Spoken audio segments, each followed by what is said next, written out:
खोर्धा गीता भवन परिसर में श्री श्री नीलमाधव आदिवासी संघ ओडिशा भुवनेश्वर पक्षर साधारण संपादक बेलेश्वर परिड़ा आयोजन में एक सांबादिक सम्मेलन अनुष्ठित हो जाइछि। दीर्घ 20 वर्षर ऊर्ध्व एवं ओडिशार प्राय 11 जिले में बसवास करुवा पुरातन सौर आदिम आदिवासी माने सरकार जनजाति अंतर्भुक्त होई नथिबारु सरकार समस्त सुविधा सुजोग वंचित हेउथिले। एने नीलमाधव आदिवासी संघ पक्षर बारंबार केंद्र और राज्य सरकार को जणाउथिले।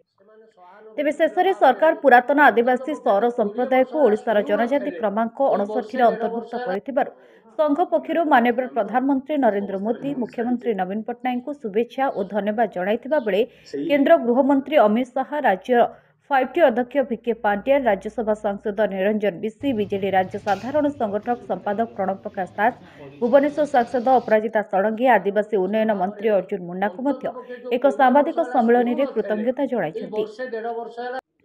दीर्घ वर्षर दाबी पर सरकार निष्पत्ति एक स्वागत योग्य पदक्षेप और पूर्वर वंचित थिबा सौर संप्रदायर परिवार को न्याय मिलिछि बोली संघ एक प्रेस रिलीज रे प्रकाश करिछि। उपदेष्टा नीलमाधव आदिवासी संघ ओडिशार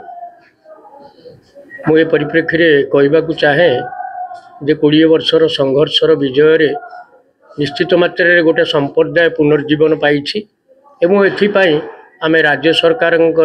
समस्त पदाधिकारी समेत मुख्यमंत्री को धन्यवाद अर्पण करुचु। कारण तांकर प्रस्ताव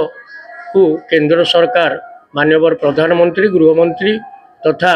आदिवासी कल्याण मंत्री एवं उभय सांसद राज्यसभा निरंजन बिसी, अपराजिता षडंगी को मध्य आम कृतज्ञता ज्ञापन करुचु। जो जातिटा अपहृत होता ताहा सेमाने फेरस्त पाई, तेणु आम समस्त को साधुवाद जनाऊँ, कृतज्ञता जनाऊँ और धन्यवाद जनाऊँ। श्री बेलेश्वर परिड़ा श्री श्री नीलमाधव आदिवासी संघर साधारण संपादक दीर्घ 24 वर्षर संग्राम पर ओडिशा सरकार प्रस्ताव एवं राज्य सरकार एवं केंद्र सरकार समर्थन क्रमे आज उभय राज्यसभा और लोकसभा ए सौर जाति को 59 सीरियल आदिवासी मान्यता प्रदान करने निमंते संपृक्त करा जायछि। तेणु यही क्षेत्र में परिप्रेक्षी में आम राज्यर माननीय मुख्यमंत्री श्रीजुक्त नवीन पट्टनायक एवं 5T चेयरपर्सन श्रीजुक्त भिके पांड्यान तत्सहित सांगठनिक बीजेडी सांगठनिक संपादक श्रीजुक्त प्रणव प्रकाश दास महोदय को अंतर से धन्यवाद देवु एवं सर्वाग्रे धन्यवाद देवु श्रीजुक्त निरंजन बिसी जे कि प्रथम आदिवासी नेता भाव राज्यसभा ये कथाटी को प्रस्ताव रखिदे और समस्त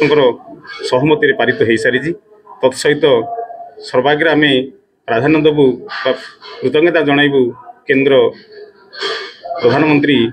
भारत सरकार श्रीजुक्त नरेंद्र मोदी एवं केंद्र गृहमंत्री अमित शाह एवं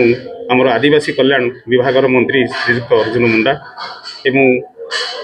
सबुठारु आम जाति कृतज्ञता ज्ञापन कर सांसद श्रीमती अपराजिता षडंगी जाहू 20 वर्षर ए संग्राम पर आज ये जाति मान्यता हासिल करिछि। तेणु आपण मानक माध्यम आम यही वार्ता केंद्र सरकार और राज्य सरकार उभय को ये संगठन 11 लाख लोक 11टा जिले में बसवास करुवा सौर संप्रदाय लोक आज आम स्वतंत्र भाव में ये संगठन तरफ कृतज्ञता ज्ञापन करुछु। खोर्धारू ज्ञानरंजन दास रिपोर्ट ओएनएम न्यूज।